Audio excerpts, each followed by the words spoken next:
and welcome back to my channel for my new FM18 save that I've been planning for a little while. As you can see, we're taking on Shakhtar Donetsk.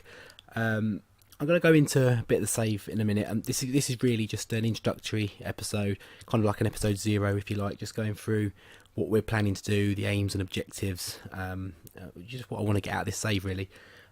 Firstly, I'm going to sort of drop an apology really. I wanted to have this series out and running pretty much first week of January, maybe even New Year's Day, but a lot of things happened over Christmas, Boxing Day, particularly with illness. My young daughter was a little bit ill over that time.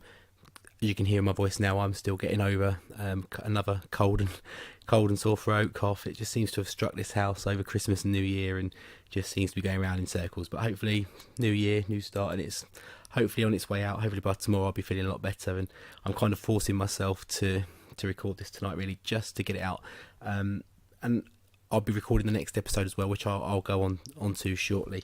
So back onto the premise of this series. What are we looking to do? Shakhtar to glory. Basically, the aim is to try and get Shakhtar Donetsk to be European Champions League champions. Not sure how long that will take. If you saw my Palace save, it didn't go very well. I did struggle to adapt to FM18 a little bit. FM16, like I mentioned in that save, was my last save, and I kind of had a set sort of tactic, this, that, and it didn't really work. So elements did, parts did, but obviously a few new roles and stuff. So I'm still sort of learning, but yeah, so the main, like I say, is to win the Champions League. But what drew me to Shakhtar Donetsk, I did sort of contemplate Zenit St. Petersburg as well, but it was the Brazilian element. I mean, there is a little bit of history with Brazilian element in Zenit as well. Obviously, Hulk played there. I think there's a couple there now. I may be wrong, but heavy Brazilian, South American flavour to the Shakhtar Donetsk team, and a part of that is really just, as well as trying to win the Champions League, it's trying to win a Champions League with a little bit of style, a little bit of Brazilian flair, trying to utilise those Brazilian players as much as possible. You know, probably going to lose a couple of them at some point, and I'm going to try and bring more South American players through into the club, as well as obviously trying to bring a few Ukrainians in, obviously for registration rules, this, that, and the, you know, etc. So obviously the other challenge with this challenge is the fact that Shakhtar Donetsk don't play at home. Obviously there's a lot of political unrest at the moment in Ukraine, and their stadium has just been ransacked, and I think is pretty much in the middle of a war zone. So they're now playing their games at, I think it's Metalist, if I remember correctly. Let's have a quick look. Club. My computer's a little bit slow today. Facilities. Yes, we're playing at Metalist Kharkiv. A decent stadium, 40,000 odd capacity. We do go back in 2019, I've just noticed. I didn't actually notice that before. So what's at the end of the season? End of next season. So we've got sort of 2 years here, which makes that challenge really about just trying to build the team up to a level. Maybe in that 2 years we can compete, get back to the home stadium, and have a real good assault on the Champions League. So most of this series is going to focus on the Champions League game. So I think the aim of it will be to show every Champions League game, but I will be interspersing league games as well to break that up a little bit. The cup games, just to show progress, how we're doing in that. But the reality is we should be winning this league fairly straightforward. There's a few other teams in there who are decent, but other than those, the rest of them are fairly much fodder. So we should be looking to press on that. So yeah, let's go and have a look at the transfers we've made. That'll be the first step. What I'll mention is go to the finances quickly just before we jump there. You can see we've got a 0 transfer budget and a 566 wage budget. The original transfer budget was 7.6 again, as you can see. We've spent that, most of it, which we'll go on to, is a player for next season. But the wage budget was I had to use a lot of it on the wage budget as well, from what I recall, because we had about a tenner left over on wages. So I've made a few free transfers. Again, I'll go into those shortly. But it's the wages that took a dent. So I really did have to use a big chunk of the transfer budget just to bring that in line. I think I'm already over. I am quite a bit over. So yeah, without further ado, let's jump into the transfers.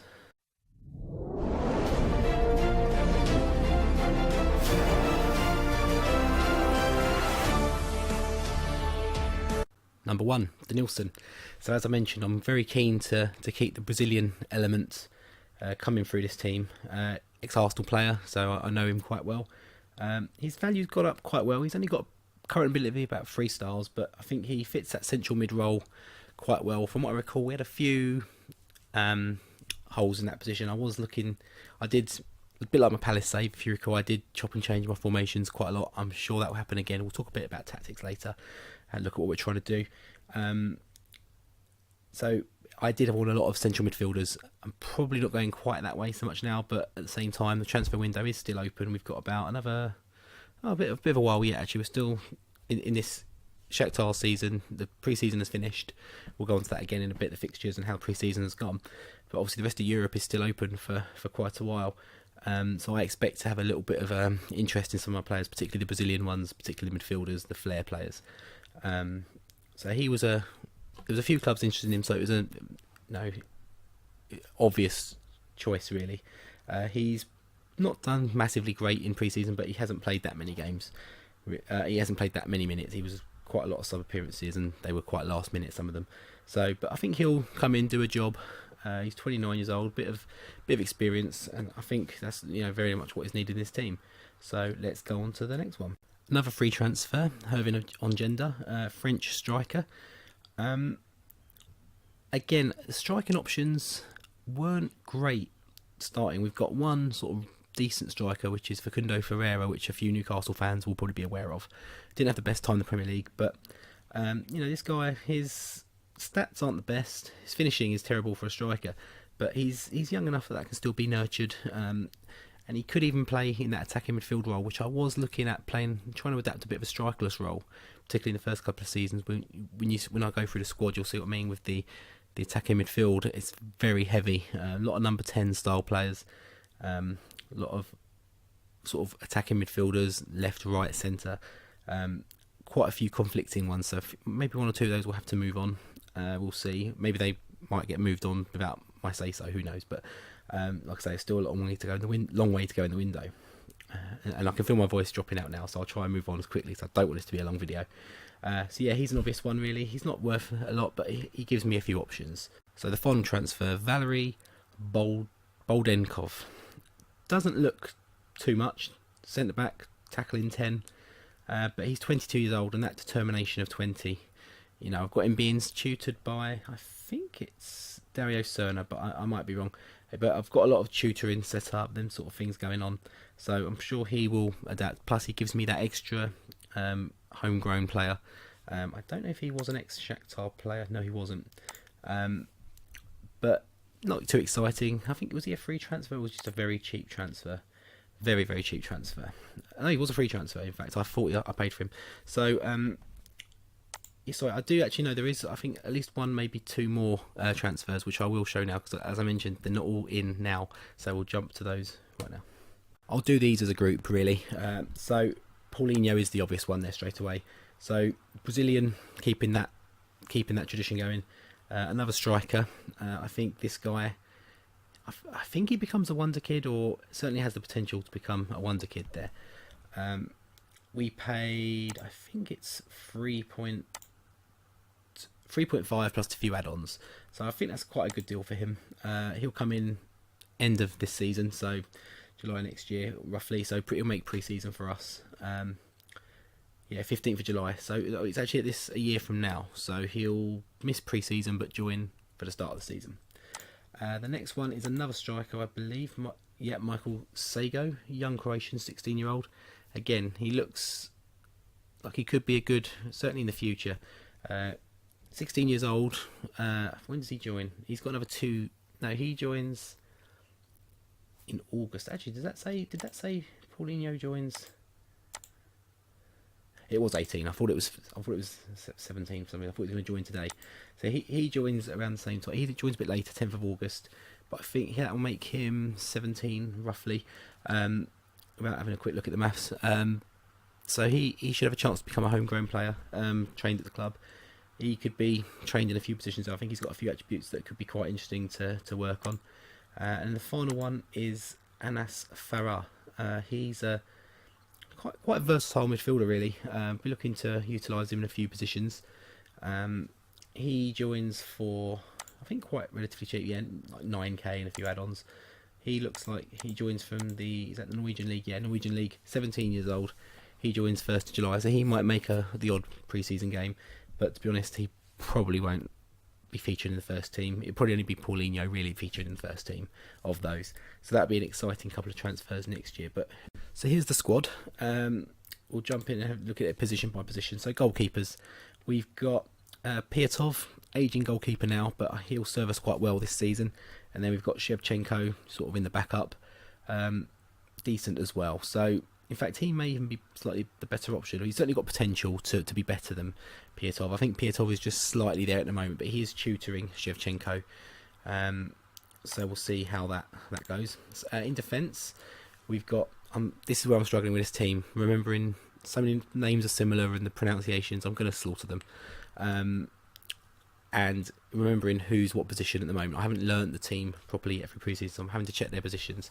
The key ones here, Rakitsky, Ordets.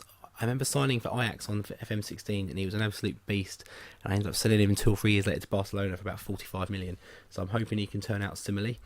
Dario Serna, 35 now, probably won't start that many games. I did think of him as being a bit younger than that, but his pace has gone, he's completely shot. So as you can see, quite a lot of foreigners here as well. We've got a couple of Brazilians, Ismaili at left back and Azevedo at left back, so one of those may have to make way.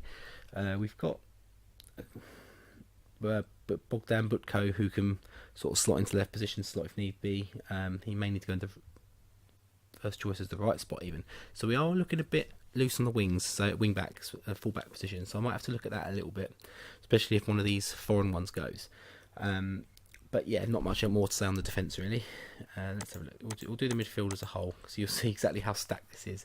A few of these obviously are the defenders who can play there as well, but we've got Danielson, who we talked about, Fred, who's a very, very interesting player for me, heartbeat of the team really in the midfield, someone I'm looking to really step up and sort of take this team forward. Stepanenko is very good. He's wanted as well, I think, by mostly Chinese clubs, but there are a few big European clubs sniffing around as well. We've got, who are the particular ones? We've also got the Brazilians there. We've got Alan Patrick, Marlos, Bernard, Tyson, Dentinho. So a lot of Brazilian flair in there. Good Ukrainian sort of core as well, core players, but a big Brazilian influence. With the rules of those players, I think you can have 5 or 6 in the league. We'll check that in a second. So it's not like we're completely overrun. We've got enough Ukrainian players to counteract it. And then if we go to the attackers, we've got Agenda, who we talked about, Facundo Ferreira, and the only other sort of out and out striker, if you like, is Leschuk. I did try signing him, no one's interested, so he'll stick around. And I may have to, which we'll see with the tactics in a minute, have to look at another striker, but a couple of those midfielders can play it up front as well, so we're not completely short. They're just not out and out striker options. So that's the squad. Let's have a quick look at the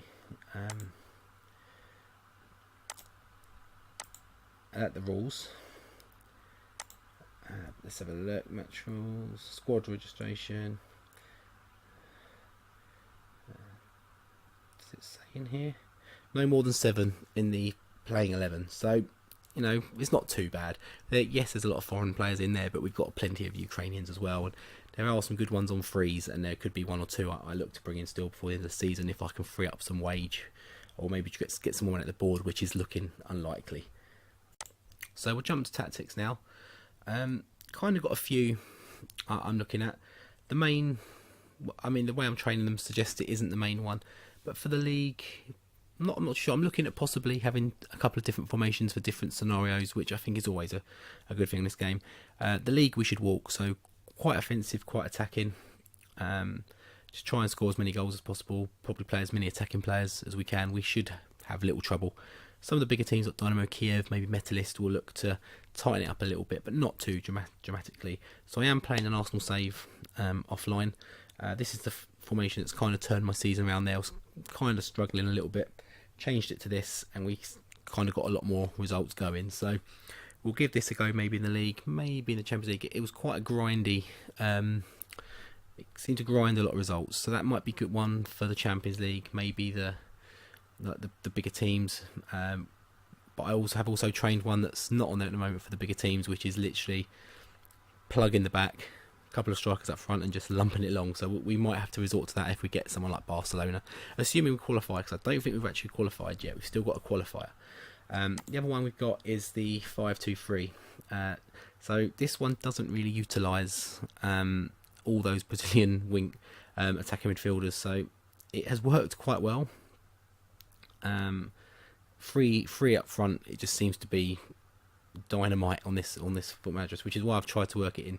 So we may well see it happen with someone like Tyson playing up front. There's a couple that can play up there, so we may see that happen. And I've trained another one as well. This is kind of a more of a short passing one, but it's still very effective from what I've seen in pre-season. Don't always judge pre-season. I've used it a little bit on my Arsenal save as well, just to try and have a look and see how it works. Same with this one. I've been testing them out in the Arsenal game because I have got the players more to test it. So obviously it's a different scenario as in Shakhtar, because obviously a different player set there, different skill set. But yeah, very similar. Just getting the ball forward to the free strikers and just let them do their magic. It seems to work quite well. But like I said, I haven't got an abundance of sort of natural strikers. Probably 2, 3 at a push. And they don't completely fit the roles, so we might have to look at that a little bit. But we'll see how that goes. And I've got a couple of others I'm working on at the moment. I'm looking at on my Arsenal save. I'm just sort of testing out and seeing how they work and stuff. So we may well introduce one of those in. Like if you see my Palace save, I like to chop and change my tactics around quite a lot. Well, I don't like to, but I have been on this game just to try and learn it. And there's a couple of the new roles I really want to try out, and I've got an idea in my head. So I am working on one at the moment. So we may introduce that at some point, probably in the league, because it's a good starting point, and we won't have to worry too much about. We can always switch it back up if we need to. So this is how we got on in pre-season. As you can see, there's a couple of testimonials there. We had the Kiota one. It's gone fairly well. Kiota testimonial against, I think it's another Ukrainian team. 1-1, wasn't great. I think I was trying something completely different at the start there. Then we had, I don't even know who they are. They Azerbaijan or something, Romanian. Beat them 11-0. Another testimonial for Dario Serna, Hajduk Split. Quite a good Croatian team. Sort of squeezed through 2-0. And then I wanted to test, I think it was the Arsenal one I was playing at this point. I had all 3 loaded, and I wanted to test how they got on against some bigger teams. Obviously, we just won 11-0, but that was against a team of sort of postmen and railway workers. So, with no disrespect, I wanted to see how he got on against a big team. So I chucked up a tournament, Bayern, Man United and Juventus. Got a good draw against Man United. I think the Juventus game was 5-2, but we were in that game and probably deserved to lose, but not by 5-2. Should have been narrower than that. And Bayern, we probably should have got thumped a lot more. So, all in all, probably fair enough. We did also play Liverpool as well. Got a good 3-0 win against them, and I don't know what played in that game. It looks like it was my Arsenal tactic. No, that was actually the that looks to be like it was the pump it long one I was talking about that I developed, and that seemed to work quite well against Liverpool. That's certainly how I finished the game. Maybe that's how I finished the game, or how I started the game. But as you can see, Liverpool 11 changes. We didn't make any in that game. We had no need really. I was just trying to just let the tactic run its course and see how that worked without making too many changes. So the next game, which will be the next episode, is not, like I said, not going to be an episode. This game, this episode, will be Dynamo Kiev, which looks to be the equivalent of the Charity Shield. So we'll kick off with that. Depending how time goes on that, we may chuck in a league game as well. I've just noticed we have actually qualified for the Champions League group stage, so we're straight in there. So really, we need to get a good draw. We should be in a good pot, maybe 2 or 3, because there's a bit of history there. So we need to keep that going, just to make sure we keep the automatic position going, certainly while we're not in our own stadium. So yeah, I'll join you next time for the first episode, where we take on arguably the biggest rivals in the division, Dynamo Kiev. So until next time, see you later.